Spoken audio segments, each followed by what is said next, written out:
Well, let's get talking now following the significance, or the signing, I beg your pardon rather, of the Finance Act 2021 into law by President Muhammadu Buhari. Now, the federal government has introduced an excise duty of 10 naira per litre on all non-alcoholic beverages. According to the Minister of Finance, the new policy introduced in the Finance Act is aimed at discouraging excessive consumption of sugar in beverages, which contributes to a number of health conditions, including diabetes and obesity, as well as used to raise excise duties and revenues for health-related and critical expenditures.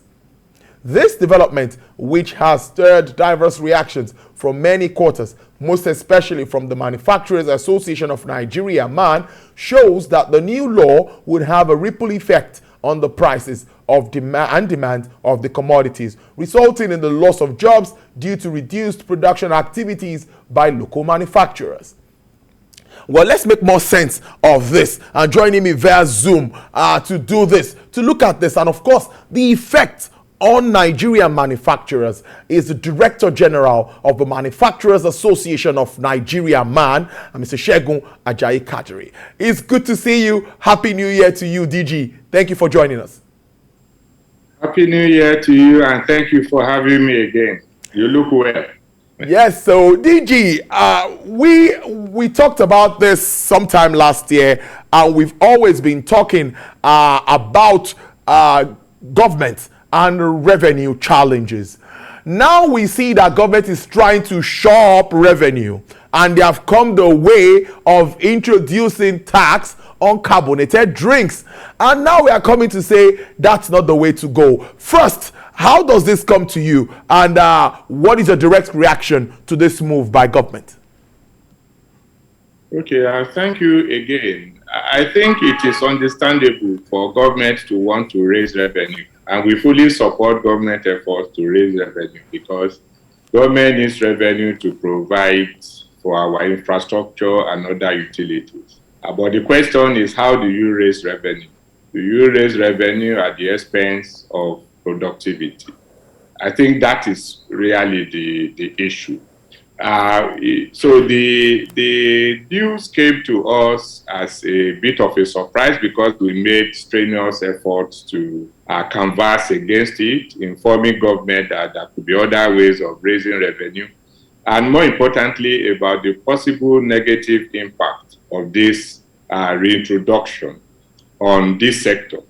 And that is because we looked at it within the context of our recent experience in terms of the negative impact of COVID-19, in terms of the dwindling income of the average income earner in Nigeria, in view of rising inflation, and even scarcity of forex and all other challenges that confront manufacturers. We felt that this is not a time for you to introduce this excise duty, which obviously will affect the business of the most promising sector in the manufacturing industry.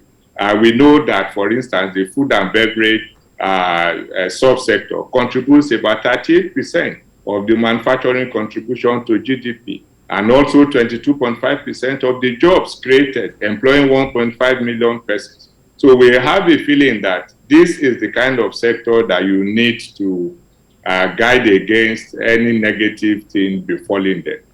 We see that in the long run, the introduction of this excise duty will not even augur well for revenue for government and the performance of the sector.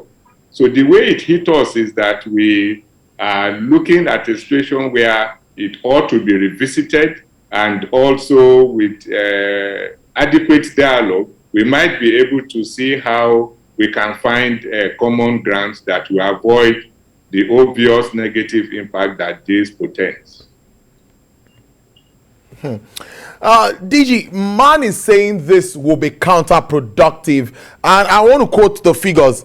If government collects about 81 billion naira between 2022 and 2025, according to your report, they would also lose 197 billion within the same period. I'd like to know how we got to how we got down to get these figures. Yes, it's based on a study that we commissioned. How you arrived at all of these figures, we apologize for that challenge, but let's go on with the discussion. Okay, so I was saying that it's a product of a study that we commissioned, and looking at the trend in the sector, you cannot controvert it. It is what has been described by some that have commented on this as being penny wise and pound foolish in a sense, because if you look at a revenue gain of 81 billion between 2022 and 2025, you compare this with a possible revenue loss of 142 billion in VAT and 54 billion in CIT over this period. I think it will be a better idea to actually allow the sector to continue on its growth pathways. I also indicated that part of that study revealed that there will be a contraction of 0.43% in terms of output from the sector. And when you take this over a period of 5 years, it's going to lead to about 40% drop in total industry revenue. So it is, when you do this calculation, it will not be difficult for you to accept the figures that we have given. Now, what we are saying is that government needs the revenue, but there are other ways, and we have suggested the expansion of the tax base so that people who are supposed to be paying tax that are not paying would pay, and then it will only require more government efforts to bring them into the tax net. And that there are other sectors that are not being taxed that are also doing well. I see a situation where when you tax the diligent and consistent taxpayers to an extent that they stop being profitable, you are not going to get other taxes that you normally collect from them. Company income tax and VAT are sure, what some people call sure banker for government in terms of generating revenue. And don't forget that when an industry is recovering from a setback, every effort of government should be put in towards making it to make progress in its growth pattern, not for you to give with one hand and to take from the other. So I like to ask, because I know, yes, man, you could have meetings with government representatives, and at this point, have you let them know, or are they aware of all of these issues that you pointed out, and what likely would be the further impact of this also with regards to job losses, employee salary reduction and all of that if this actually happens? And what move are you making to let government get your grievances right? Yes, so thank you. We must show appreciation to government because we constantly engage with them. And don't forget that late last year, we had an opportunity to meet with Mr. President, and we received assurances that the challenges confronting manufacturers will be addressed. We did indicate that we will also look forward to a situation where issues like this could be reviewed. So even as we speak, we are still consulting with government, and we thank them for the listening ear they are giving. We only need to move quickly forward so that we avert what is likely to be negative for the sector. So we are still engaging government, and we are looking forward to a win-win situation. First, we'll be ready to offer expertise in terms of how the tax net could be expanded. We will also agree with them together with the sector, which I think is what we need to do, so that they take a look at the study that we have done and the outcome of it, and then we meet with government to see how government can still achieve the objective of increasing its revenue, and manufacturers will be able to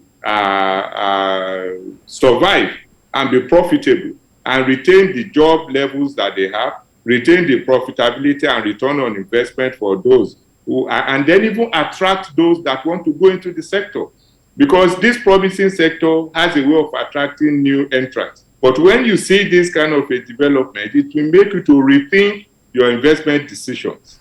So we are working with government, and we are hoping that at the end of the day, there will be a kind of moratorium, or there will be a lowering, if not the removal of this level of reduction of excise. Because there are also several other areas that taxes are being introduced, duties are being raised, and this is not the time to do such a thing. We need to take a more circumspective approach to all of this and to engage the industry players.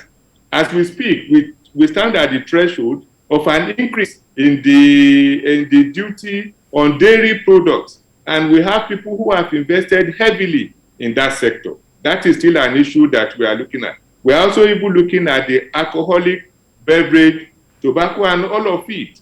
There is need for you to engage the industry players so that the health concerns that you have, you will not even inadvertently increase by these taxes and duties that are being raised. We are open to conversation, and I must assure you, we have access for this engagement. We are only looking forward to a situation where the access that we have translates into effective acceptance of the positions that we are pushing, or at least some kind of understanding with the sector that their investment will not be jeopardized and that the economy will be the better for it. Because whatever is not good for Nigeria is not good for the manufacturing sector. We wouldn't canvass anything that will lead to government being unable to fund these activities. We're always supportive of government, and our members, even for remaining in manufacturing, should be commended as patrons.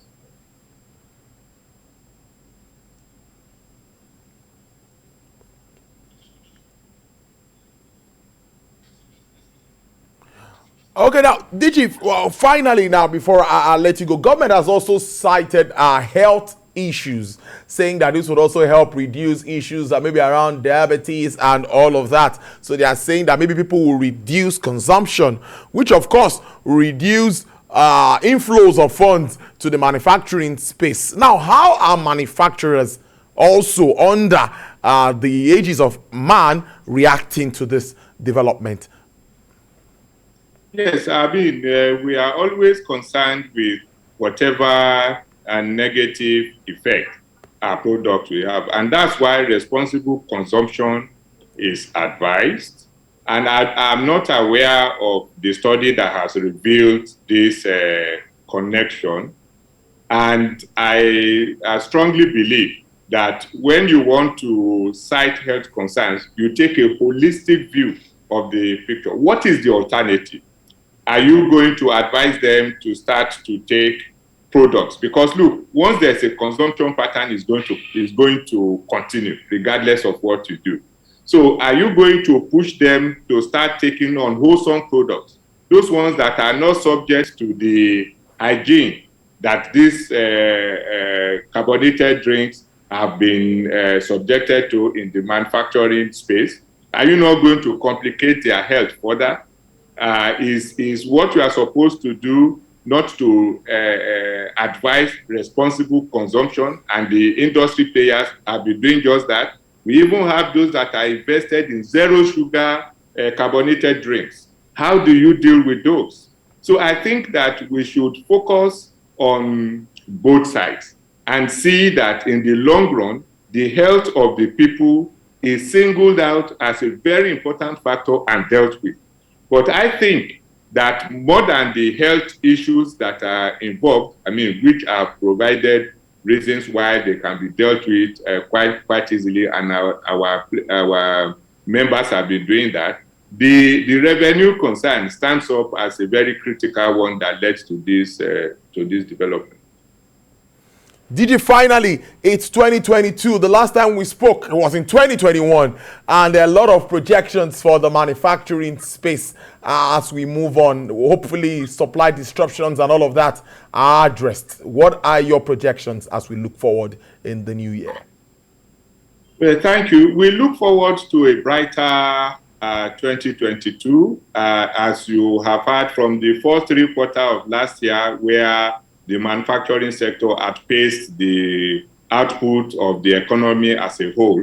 we are looking forward to more progress, especially because I also listened to the Honorable Minister of Industry, Trade and Investment yesterday, and he indicated that government was focusing on addressing the issues of power and infrastructure. So it's beginning to look to me that the 81.2 billion naira that we spent on alternative supply of power may reduce this year. So that is good news to us. And also that there is focus on resolving the issues at the port. Every matter that manufacturers have that will lead to a more prosperous 2022, we have put before government. And later this quarter, this first quarter, our blueprint for the accelerated development of the manufacturing sector will be out, which we know is going to support our government activities. So with all of this taken together, we should look at the year 2022 with a lot of confidence and hoping that we'll continue to work with government and that we'll continue to consult with each other in the best interest of the economy.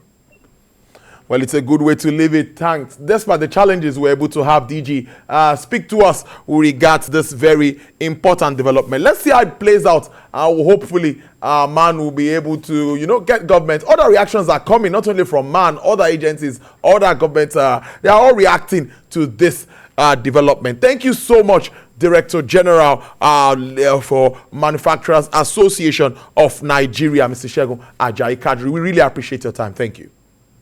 Thank you very much for having me.